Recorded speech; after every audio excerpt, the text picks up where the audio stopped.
My name is Michael McDonnell, and I'm next on the RecTech podcast. Welcome to RecTech, the podcast where recruiting and technology intersect. Each month, you'll hear from vendors shaping the recruiting world, along with recruiters who'll tell you how they use technology to hire talent. Now, here's your host, the mad scientist of online recruiting, Chris Russell. All right, let's do this. The RecTech mission is to help employers connect with more candidates through technology, and that's what this show is all about. But first, this episode of RecTech is sponsored by Jobs in the U.S. If your company needs to hire more local talent, jobsintheus.com lets you post your jobs for free on their national job search engine. They also operate 51 local state sites for every state in the country, including Washington, D.C. Online since 1999, the job boards they power will help you connect with more local talent. Learn more again at jobsintheus.com. Now on to our guest. Michael McDonnell is the president and managing partner for Global Recruiters of Columbia, based in South Carolina. Now, 1 year into his recruiting job, Michael has experience in a multitude of facets, ranging from his leadership experience in the Army to his success while working in sales at ConAgra Brands. He recruits in the CPG and food and beverage industry.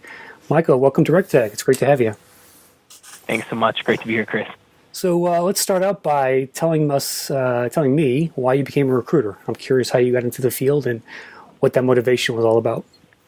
Absolutely. So I'm somewhat of the anomaly of people that would be in this space, in the sense of a lot of recruiters have either been in the industry for a very, very long time, or they've held executive C-suite type positions previously.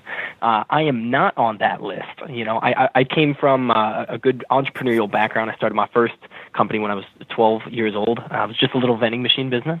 But I always had that entrepreneurial spirit, right? Wanted to create efficiencies through simplicity and really tried to help people. And that's, I think, at the heart of why I really got into recruiting. It's not only to perpetuate people's careers, but it perpetuates their livelihood for them and their families, and they're able to make an impact, not just an impression at a company. The same reason that I got into the military is really not necessarily just to help those who can't help themselves, but really to lend that helping hand and watch things kind of come together that was helped to be inspired or created by you.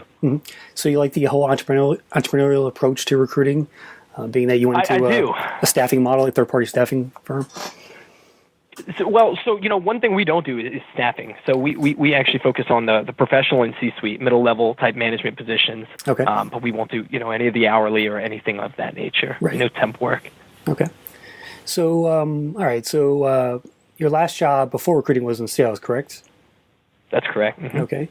So recruiting is definitely a sales. Part of that is it's a big sales pitch, right? But tell me more about your approach to recruiting and why you're different. Yeah, and I think that's huge. I don't want to say it's quintessential, but it is, I think, somewhat necessary to have that sales background, or at least some extrovertedness to you, right? To be able to speak to anyone about kind of anything at any time. If you can do that pretty well, you're usually pretty successful at being a recruiter. The reason I think that we're different, it's really simple. We take a very proactive approach. So we're not just soliciting resumes, throwing things at the wall and seeing if it sticks. We truly don't post jobs on job boards because, again, the way that we're different is that we're tapping people on the shoulder that are gainfully employed. They're not necessarily willing to make a move. They're not looking on job boards because they're happy where they are. They're doing well. And they're compensated well. So we're only going to, persuade these individuals to look at a new opportunity if it's going to increase one of the, kind of 7 factors of why someone makes a career move, right? So whether that's a better location, better compensation, more appreciation, that proactive approach of just tapping people on the shoulder and saying, hey, listen, I saw your background. It sounds really interesting. I want to know more about what you're doing and what might take you to look at a new opportunity. And so it's very holistic in that regard, authentic, trying to get that realistic viewpoint, rather than people saying, hey, I need X, Y, and Z. Do you check those boxes? Because most people will say, yeah, I think I can do that. And because they're trying to kind of put that square peg in a round hole, and we take that opposite viewpoint. It's a lot more time-inducive on our end, but it's much more value added to the client. Right. So, Michael, how did you learn all this? Did you have a mentor coming up? Did you get any training? Tell me more about your initial start into recruiting. Sure, yeah. And it just came to me in a dream, Chris. No, I unfortunately, I'm surrounded by a lot a lot of people who are much smarter than myself. So with GRN, we are the largest privately held search company in the U.S. So I'm able to partner with 180 firms with many different affiliates and really truly pick their brain to understand their strategy, things that have been successful from them, learn their past mistakes. We obviously go through our corporate training program headquartered in Chicago. And our, collectively, the training that they have is almost 100 years worth of professional recruiting in one office, where they're able to pour into you all the good, bad, and ugly. And then I think diving right into it, and getting on the phone and having conversations and failing horribly at certain things is really going to be those lessons that stick. But, it's not a theoretical business. You have to put it to practice to understand it. So tell me more about the training. Tell me more about the training part. What was that like? How long was it? Give me some background on that. Yeah, so our corporate training is 2 weeks at headquarters, and then we have follow-along training for the next 8 weeks after that. Okay. And then I also have a really good friend of mine who's a member of the Pinnacle Society. Are you familiar with that? Pinnacle Society. I think I've heard of it, but not quite familiar. So it's for those that are literally the top 75 recruiters in the country. And so he's been doing this for well over 20 years, training offices and training different individuals. Been very successful as a generalist. And so for us, we specialize. We try to focus on a niche of, what for us, it's consumer packaged goods. And then usually one layer further than that, it's consumer packaged goods in the food and beverage space. But so the training was encompassing not just what's the temperature of the market right now, but what is highest in demand then within that marketplace or within that industry. And then, giving a plethora of tools. We are basically, we play with those and find which we like best to put on our tool belt or which ones to go leave in the tool shed. So that way we have those that are, again, most applicable right at our fingertips that we're going to be using every day heavily. And then, as we need to kind of branch out and diversify our search process, we can utilize those other tools that we were exposed to. Yeah. How did they teach you to get clients, Michael? So that has always been, I think, as it is, at least from everybody I've ever spoken with, right? Those marketing calls, trying to find your next client is always the biggest challenge. Even with unemployment being, I think, the lowest it's been since 2002 at 1.5% or so, there is huge talent demand. But there's a lot more resources than there used to be, I think, 10 or 15 years ago as well to find that talent that's in demand. So it really does start sometimes from a very consultative manner of just calling people and saying, listen, this is who we are, and we just want to know if there's a way we may be able to help you, whether it's now or in the near future. And it can be as simple as that. Someone says, hey, look, I'm looking for a new sales director. Don't know. I mean, do you work with those individuals? And absolutely we do. So the other piece of that, of course, is conversating with people that are not necessarily, again, looking for that move, but really just keeping tabs on them, trying to understand, what would make them want to make a move, or why are they so good at what they do? Right. Why are they different than the other people in their field and in their sector? And so by keeping those tabs, when someone says, yeah, we are kind of looking for this, well, I just spoke to a couple of those type of individuals last week. Tell me more about what you need. And so it's very much more, we don't want to just look at the job description. The job description doesn't tell me the personality you're trying to find, the cultural match you need, right? It's much more intricate than just some words on a paper. Why is this person going to fit within the team? Why would they want to work for you as a boss? So going through things at a very granular level provides us not only insight to give to our candidates when moving forward, but it really opens the ears and eyes, I think, of the hiring managers sometimes so that they can better define what they're looking for. Some people say, yeah, of course they have to have, 4-year degree. And so we challenge that. Do they? Because if you're saying they need 10 years of experience with a 4-year degree, but there was somebody with 15 or 20 years of experience with no college degree, you wouldn't want to talk to that individual? Well, no, I don't even have a college degree myself. We would love to talk to them. So, it's questioning kind of their original thinking of, if you were looking for something for 4 months, why wasn't it successful? Were you just putting it online? Are you asking for something that's impossible? And let's better understand that, Yeah. What's, looking back in this past year, Michael, what do you think is the most important thing you've learned so far about recruiting or being a recruiter? Yeah, that's a good question. Patience. I think patience is always something I've struggled with. Just as a very fast-paced type person, if you could hear my rambling sometimes, just within the short conversation we've been having, but trying to slow down because I understand that there's not a one-size-fit-all. And sometimes you have to cater your demeanor to your audience. But truly having that listening patience is sometimes the hard part. We might, be looking to hear X, Y, and Z. And until we hear that, you can end up tuning something out or disregarding it when it could be a critical piece of information. So truly tuning your ear to listening and, again, providing that insight in consultative manner. So the listening and patience aspect is very important. Gotcha. All right. Are you a big cold caller, Michael? We have to be in this business sometimes, I think that for what it's worth, to digress slightly, that was part of the training, I don't mind cold calling. I think I can talk to anyone about anything. I might not know a lot about it, but I can at least ask questions to try to learn about it. So that is a big aspect of what I do. Fair enough. All right, let's talk tech a little bit. So what do you use there for an ATS to manage your candidates, if anything? So we use our proprietary database. It's called CAPS-X. And so that's correct. Have you ever heard of it? No. So it's so it'll only be applicable for GRN owners. Gotcha. Okay. And so I guess GRN is almost like a franchise. You can basically go out and start your own. Is that correct? That is correct. And so with my background, starting my own little company when I was younger, and then working a little bit within the corporate environment and in the field, I decided to take my entire life savings and pour it into something I knew nothing about. Nice. Well, that's definitely, I'm with you there. I know what that's like, starting your own business, and kudos to you for, doing it in recruiting. Recruiting is not easy, and I think if you can do it well, there's definitely, a good business there. So, sure. So you said CAPS-X. So what is it? What's cool about your ATS? What do you like about it?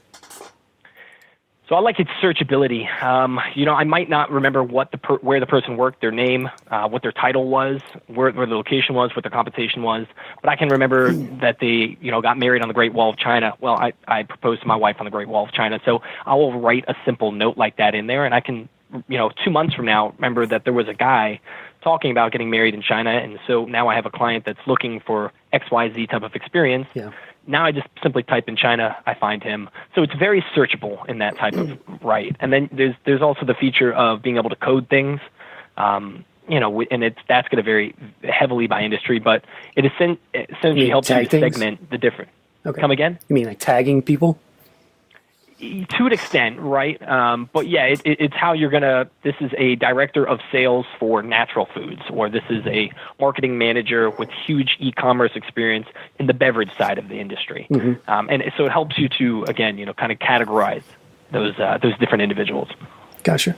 Okay. The other aspect of why I think ATS system is really unique is that it helps to track the entire progress. So when I go to submit somebody, whether they're at a phone interview stage or they're at the acceptance letter, because there's so many stages of the interview process, essentially from time of taking a job order mm-hmm. to finding individuals that you want to submit, them not being them either passing on the opportunity or the candidate, the client passing on the candidate. It helps you really to kind of keep that all in line organizationally and track that. Yeah. Okay. Awesome. Anything you wish you could change about it? Yeah, all the time. No. There's some different things. There's no perfect ATS, right? So. Of course. So we do provide that feedback to our corporate environment, and usually they're pretty fast at being able to adjust. Yeah, is this something they will iterate on every year? Do they change it constantly, or? It will, and again, sometimes it's if I find something's wrong, someone in the office finds that as well, and a partner office that says it.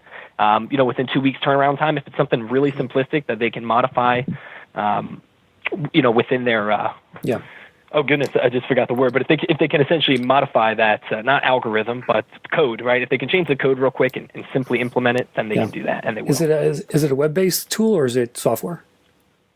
Software. It is, okay. Very good. All right, let's talk. What else do you use in terms of your daily activities to recruit and manage your candidates? Do you have any sourcing tools, plugins, extensions, other websites? Absolutely, yeah. And I have to imagine I don't think I've ever met a recruiter that doesn't know what LinkedIn is, right? Yeah. So that's a big one. It really is a great way to get an instant tap, I think, into the market. An immediate connection with an individual besides giving them a call.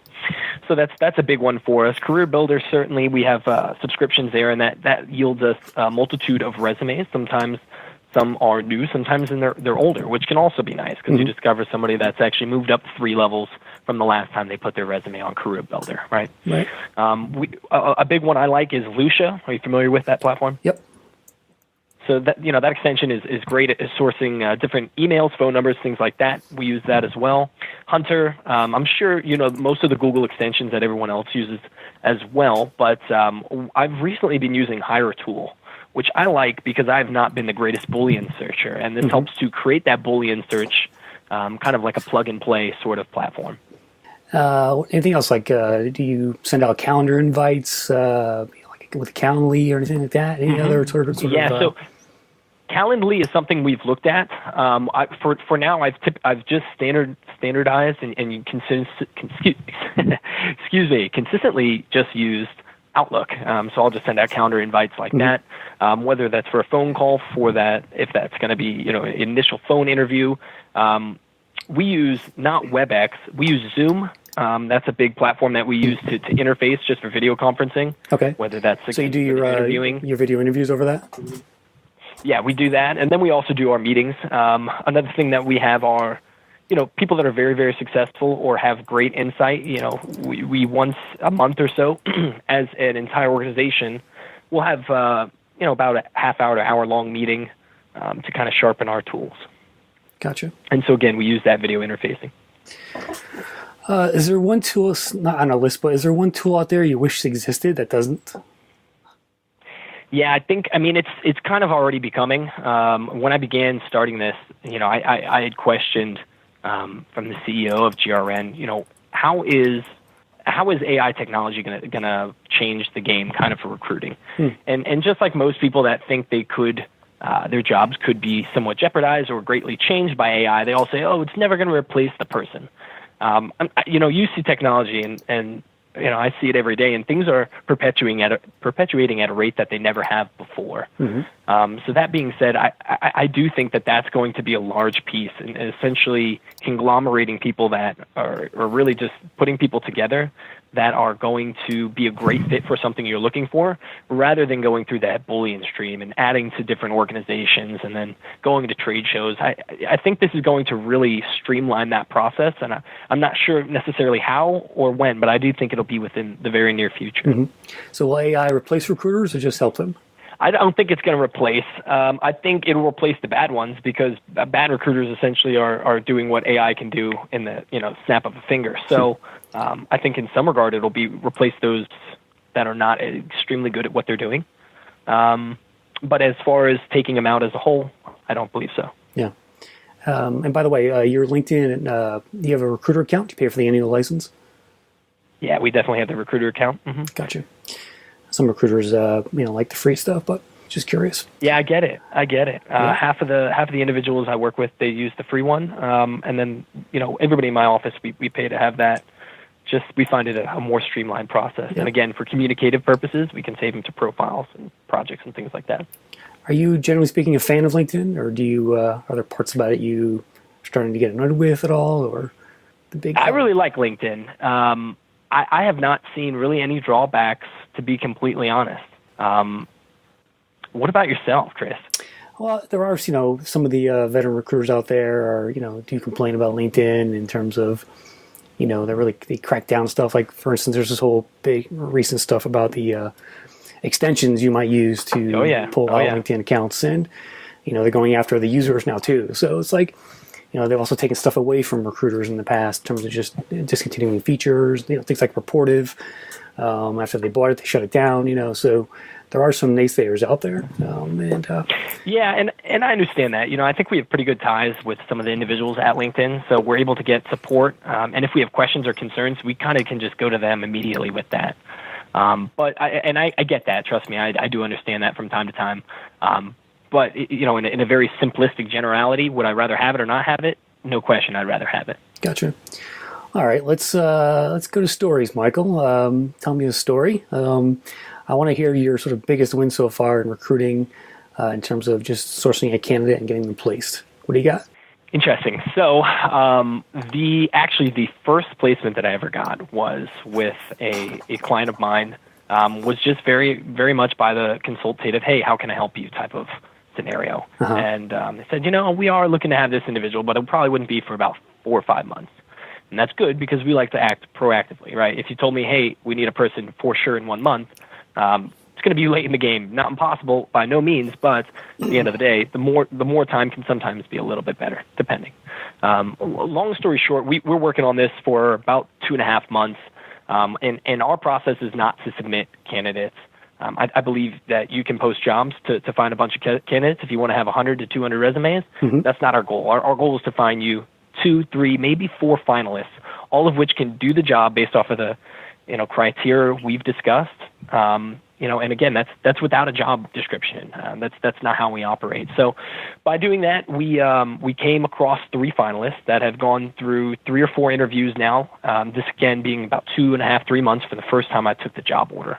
The hiring manager, which was the vice president of sales, told me at the time they did have somebody apply indirectly, and we were working with them exclusively, so they didn't post a job online and they weren't utilizing any other recruiters. So that raised an eyebrow, right? And I was, somewhat concerned in the sense of I know my candidates are very good, but also we have this individual that's kind of come out of the side, which instead of this being, hey, we're guaranteed to make this placement now, or at least at a 99% guarantee, right? It's now been reduced to maybe about a 75% probability. So long story short, the candidate had found out from one of my candidates that the opportunity was open, and essentially kind of went around the back door and said, hey, I think this position is going to be great for me. And so he emailed the hiring manager directly, and they wanted to interview him. And they did. So they actually made the offer to that individual. That was not our candidate. Now, mind you, and so I'm a firm believer that everything does happen for a reason. I know it's very cliche, but we want to make sure at the end of the day our client gets the best candidate possible. And so we offered, to certainly compare apples to apples, go through our reference check, just have some conversations. Of course, this candidate can't be the theoretical, tell me about yourself and what your interests are, because you already know about the company now and the opportunity. But we still wanted to put him through a diligence process. The hiring manager and company are so great, and we're glad to have them. But they basically had said they loved our process so much within the 25 years of him being in the industry. He liked our process so much that he wanted to pay our fee anyway, and which he did so. So I was blessed to be able to but say, it wasn't your candidate? That's correct, yeah. Okay, hold on. That's I've never heard that before. So yeah. What was the fee, first of all? It was $48,750. Okay. Wow, I mean that's pretty shocking, Michael. Yeah, it was shocking. You placed the candidate, well. You got a fee, but you didn't place the candidate. I don't think that happens too often out there. I don't think it happens quite ever. I've talked to one of the people that helped train me and work with me, has built over $50 million in her lifetime, just her as a single entity. Yeah. And so she said, with all the offices, she works with all the 180 offices that I partner with, and none of them have ever gotten that. And again, I know that that's an anomaly. I truly think it's one, because we really stuck to the communication at every step. Constantly, we do a debrief with our candidates after every interview. We do a debrief with the hiring manager. What did you like? What did you dislike? We help to kind of rearrange their thoughts, put that down on paper, send it to them to kind of keep things growing, because they have a lot going on. As vice president of sales, all the trade shows they're traveling to. So we want to keep that as simple for them as possible. And so I think it was just that honesty, transparency, the consultative experience, and keeping things well and organized, and promising to deliver on producing finalists for them.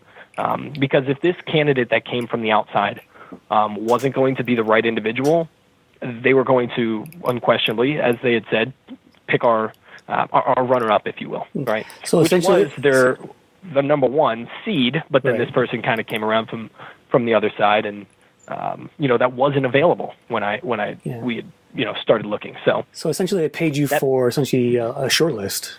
Yeah. And don't get me wrong, I know that we'll do business with them in the future. I think they're a phenomenal stand-up company, and that's why going through this, we've looked at other job orders. We don't just, if someone says, hey, I need this person, we'll pay your fee, here you go. That's definitely not how we operate. One, we're going to go through our kind of job description ourselves, because we want to make sure that we're not just taking a job description. We're going to be the right partner for you, right? We don't want to just go chase the purple squirrel. And if this is something like that, we don't want it. So we choose quality over quantity when we partner with clients. And that being said, this was such an easy client to work for, and to describe the position and the background of the company. It was an easy sell, in the sense of it was just a really, really great company. Yeah, there were no real drawbacks. Sounds like a dream client. Yeah, I mean, it really was. It really was. More of a dream client is if they called me every month with a new position. That would be fantastic. But it's not a. That's all right. I will trade that. I will trade that for the quality of who they are. Nice. Well, let's wrap this up, Michael. Certainly appreciate all the advice today.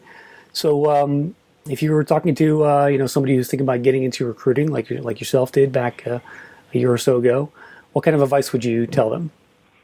I would say the work at the forefront is paramount. We all know that if you try to build walls on an unsteady foundation, it can be disastrous later on. But it's so important to better understand if you're going to focus on an industry, not just, everybody loves organic and natural foods, pay attention to that, and there's some mergers and acquisitions going on over here, but much more in depth than that. Where is the temperature of the market going? In the sense of, e-commerce may be really important, and so that's something to check out. Or, everybody understands right now with STEM, right? There's a real lack of engineers and things of that nature. So maybe that's really important. But looking at it holistically and dynamically, but really understanding it at a granular level, more than just hypothetical and theoretical, because if you're looking at this thing like it's going to be so simple, I find a great person, I find a great opportunity, match them together, and that's it. It is so much more complicated than that. And truly, I would say, is to be so transparent, because you have to remember that you're dealing with people's livelihoods. And so, one, I think you need to be very confidential, protecting people's resumes if they give you the privilege of having it and looking at it. And two, being very upfront with them. You don't want to go through this long process, getting them interviews, and then say, oh, by the way, there is no bonus. No, that's not really true. Yeah. So be transparent and honest. And I think, when you help the world kind of get what it wants, then the world will give you what you need. Good advice. Well, Michael McDonnell from Global Recruiters of Columbia, thanks for joining me today. How can people connect with you online? Tell them where to go. Absolutely. So, of course, on LinkedIn, Michael McDonnell with Global Recruiters Network of Columbia, or you can go to grncolumbia.com. And you can find our information there. Love for anybody that is looking for some career advice or possibly a new opportunity, give us a call and see if we can help you. Yeah. By the way, do your friends hit you up now that you're a recruiter for resume and job search advice? Yeah, actually, just a few days ago, somebody that just got out of college, a friend of a friend, had somebody coming out of college, and we're definitely willing to speak with them to see, one, give them advice, two, see how things are going, and then three, kind of give a little, what if this happened, would you do this? So yeah, that happens, and we try to help out in every regard. Nice. All right, well, that will do it for this edition of the RecTech Podcast. Thanks again to our sponsor. Remember to check out jobsintheus.com for your local hiring needs. Follow me on Twitter at Chris Russell, or visit rectechmedia.com. You can find the audio and links for this show on our blog. You can subscribe via iTunes, Google Play, or SoundCloud. Thanks for listening.